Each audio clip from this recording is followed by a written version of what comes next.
You're stuck at home in quarantine. 5 o'clock. Why not have a drink with me? Hey everybody, happy Tuesday, and more importantly, happy Quarantiki Tuesday. Hope you all are doing good, having a good second day of your work week or non-work week, depending on whether you are retired. Had a good day, pretty quiet day overall. Did some work, watched a little bit of my buddy Anthony Fauci testifying for the Senate subcommittee today. Enjoyed that. Always just love watching Fauci talk. I love his accent. I think he's super smart. So that was a lot of fun. Not sure if anyone else caught any of that. And then got a couple of deliveries today from... last time I got shopping, I forgot a couple of small things that we needed for some of the meals we were planning. So we threw together a quick little Whole Foods order that with just maybe 10 items or so, just to see if we could get a delivery time. And I got lucky. I put it in at 7 this morning, and there was a time to get it delivered by noon. So that was great. Super easy. Throw it in there. But I'm reminded why we actually don't. We've gone back and forth of using Instacart or delivery services in the past, and 2 times we've actually gotten an Instacart subscription, which you pay a monthly fee and then you don't have any delivery fees. And 2 times, this is over the last couple of years, we have canceled it because they just don't do that good a job when they're shopping. They try to make, I feel like they don't always find stuff that you would know that the store really has, or they'll make substitutions that are dumb and not good. A lot of times the produce isn't as good as if you had picked it out, and so I don't know. So that happened today. They swapped in a couple of weird cheeses that we didn't really want, and then actually one of the things that we got was Helen was getting some gluten-free cereal, and they subbed in some cereal that is not gluten-free, and we just legit can't eat. And we went on and they gave us a refund for it, and that's not a big deal, but I think overall I'm just annoyed at the shoppers. And I'm sure they have a crazy life right now, and I get all of that, and they're under a lot of stress, but I feel like this isn't a COVID thing. This has been happening for years to us, in terms of just them not doing a good job of shopping for us, which is why it's the potential is there and it could be so good, but I feel like they just don't quite have the inventory right, and aren't able to get you exactly what you want. And I feel like they should be able to figure that out, but they haven't figured it out yet. But no big deal. We're getting through it. And let's make a cocktail. So for Quarantiki Tuesday tonight, I am going to be making one of the more iconic tiki drinks, the Fog Cutter. This is considered by Martin Cate of Smuggler's Cove, and he's big in the tiki community and modern day tiki community. He considers it, in his book, for the Smuggler's Cove book, one of the 8 essential tiki elixirs. And it's an original Trader Vic recipe, goes back to the 1940s. And one of the things that's different about the Fog Cutter from other tiki drinks is that while it has some rum in it, the spirits that form the base of the drink aren't just all rum. It's actually a gin and a cognac drink as much as it is a rum drink. The other thing that's interesting is that it uses lemon juice instead of lime juice. Most tiki drinks are more limey, so this has a very different character than a lot of the really tropical, fruity, rummy tiki drinks that you might be used to. And I specifically am going to be using a recipe from another modern day tikiist, Paul McGee, who is very big in the current tiki community, and he's the owner and mastermind behind Lost Lake, which is a really great tiki bar in Chicago that I love. And so this is his recipe for a Fog Cutter, which again is an iconic tiki drink. And Paul McGee is this awesome, he's kind of an older guy. He has this huge, frizzly gray beard that goes down to about here. Let me see, I think I actually can share a picture of him. Oh, can you see that? That's Paul McGee. How awesome is here? These are like my life goals, I think, is to have a shirt like that and have a bar like that and just make tiki cocktails all day long. But I do what I can and make tiki cocktails once a day, maybe, or at least once a week. And so let's get going. I'm going to start with my citrus, and I'm going to juice a lemon, and I'm going to want an ounce of lemon juice, which I think this is like a huge lemon, geez. All right. Very nice. Can I get an ounce out of just half a lemon if I strategically... Oh, there we go. Perfect. So this is like a huge lemon, and half a lemon gave me pretty much exactly an ounce, which is awesome. And then the other thing that's nice, I feel like this is just a really like thoughtful recipe for the fog cutter. One of the things, when you think about classic cocktails, one of the, for me, defining features of a really good classic cocktail is that it's really simple, it only has a few ingredients, and it's like perfectly balanced. When you go to tiki, that's just not the case in terms of it having few ingredients, right? You're not like making a daiquiri where you just have the rum and the lime juice and the simple syrup that you're trying to get just right. Tiki, it's usually like, 3 different fruit juices, 4 different rums, different sweeteners. You've got, grenadine, honey syrup, cinnamon syrup, all these bitters. And so the challenge for tiki, I feel like, is different in that you're trying to balance a million things, which can actually be really challenging.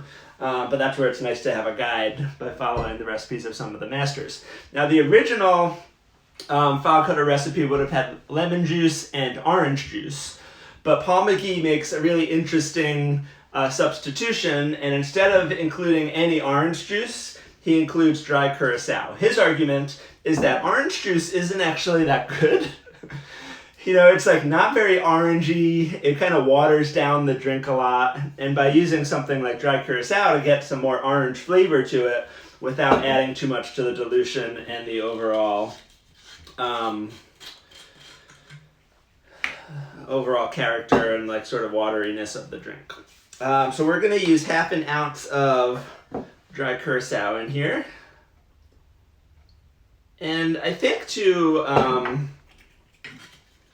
compensate for losing some of the sugars in the orange, he like bumps up the orgeat proportions in this cocktail and goes 3/4 of an ounce of orgeat, which is my favorite smell in the world.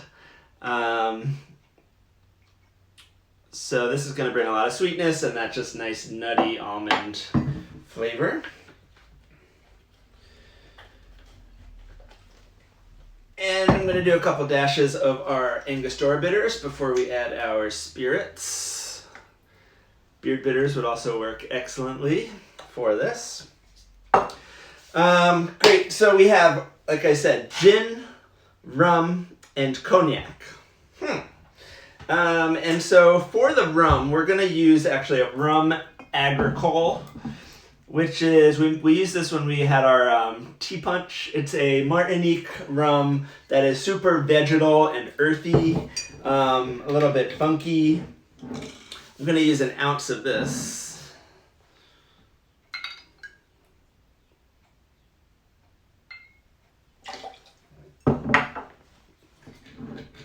And then we're going to use half an ounce each of our cognac and our gin. For cognac, I'm still making my way through this. It's not actually cognac, it's Armagnac. It's very close. It's a brandy made in France from a slightly different region from cognac. But anyway, it'll do the trick. So let's get half an ounce of our cognac. And then for the rum, I'm excited. For the gin, I have this like local Boston distillery Grand 10 Distilling from Boston, Massachusetts. And this is, I don't remember where I got this bottle from, but it's a super cool label. It's called Rare Bird Gin, and it's an overproof gin. So it's 50, or it's 100 proof, 50% ABV. So I'm going to use half an ounce of this for my gin.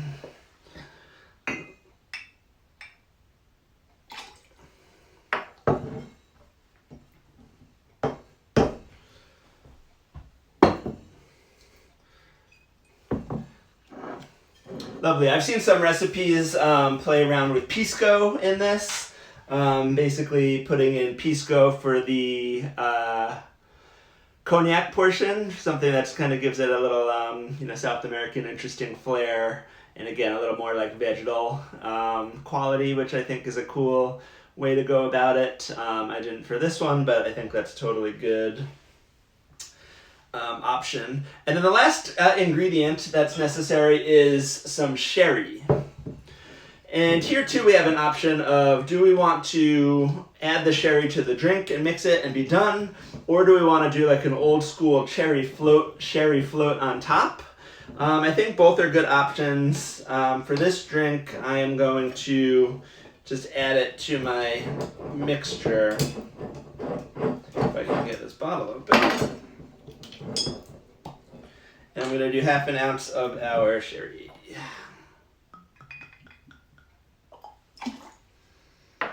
So give it some really interesting like acid to it, a little bit of like intentional oxidation that it has, and can't really, there's nothing like sherry. There's really like no, think of like, oh, is there something I can replace the sherry with? There's not really a replacement for it.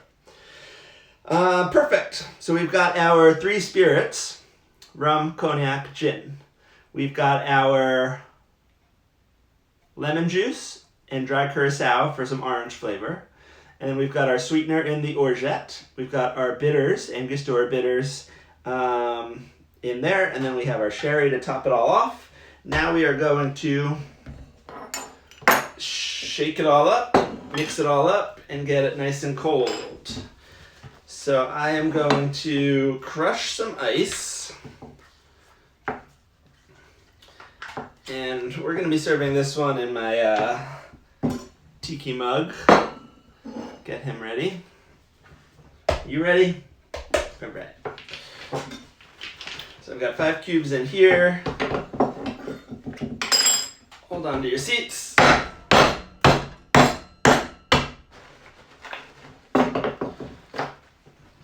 Nice little crushed ice we've got there. Drop that in. And depending on how this ends up in the mug, I might add a little more crushed ice at the end just to top it off. But we'll see where we are. Very nice. Got a couple more cubes to help with the agitation. And we're gonna shake.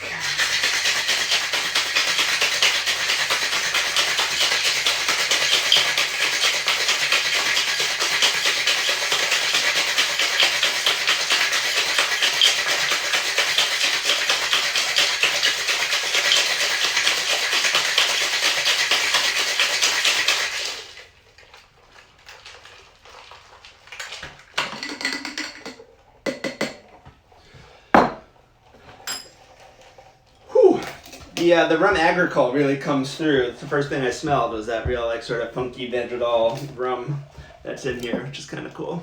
All right.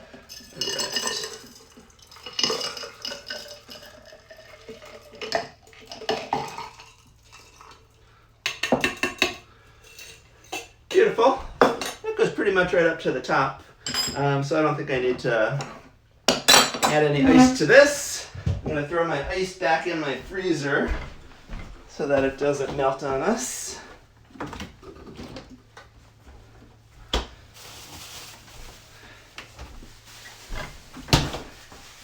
And then you can garnish this with like a nice tropical flower. I'm just going to do the traditional tiki mint garnish.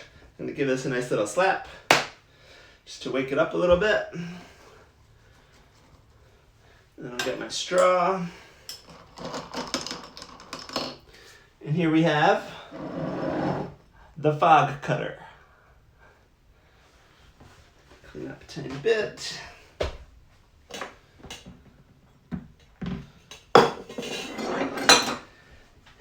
And back this back up and give it a taste.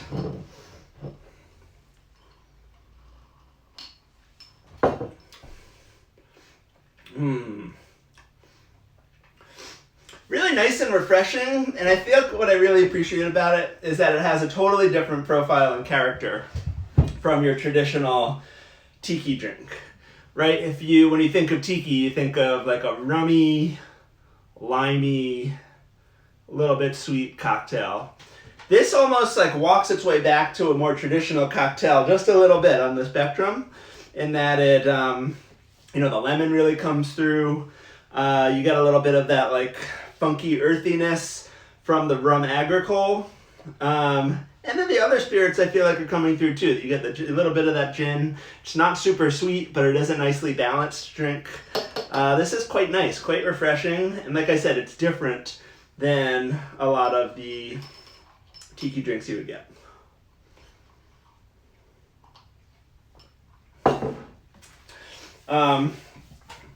As I was reading up a little bit on Paul McGee and this recipe, I saw an interesting little story that he told about when they are developing new drinks at his bar Lost Lake in Chicago. And he was saying when they're workshopping different things, if something isn't quite right about the drink, if the balance is off, they'll describe it and they'll say, it tastes a little tiki.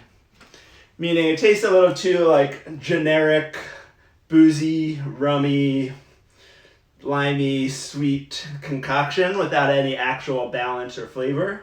And so when you think of the sort of the pantheon of tiki drinks, I feel like this grounds it really nicely, moving away from that more like, passionate, tropical sweet juices, and gives it some nice balance. So that's really nice. All right. That's all I've got. Hope that everybody in the chat is doing well. Looks like we've got Ben in the chat. How you doing, Ben? Tom Kelly. Hey, Dad. Zach Abramson, friend of the show, Zach, the wonderful composer of our theme music, and also newly announced Second Extinction, the video game on Xbox, has been composing the music with that, which is awesome. Congrats again on that, Zach. And I also just saw actually that his studio has been working with NBC's new streaming service Peacock and doing some of the audio for some of their stuff. So I saw their little splash screen with the NBC colors and the Peacock and the music that goes behind it. That was all produced by Zach's music studio, U2 Can Woo. And so congrats to them on that. Hope everybody has a good Tuesday night and their week continues to be excelente. It's 5 o'clock. Why not have a drink with me? Cheers.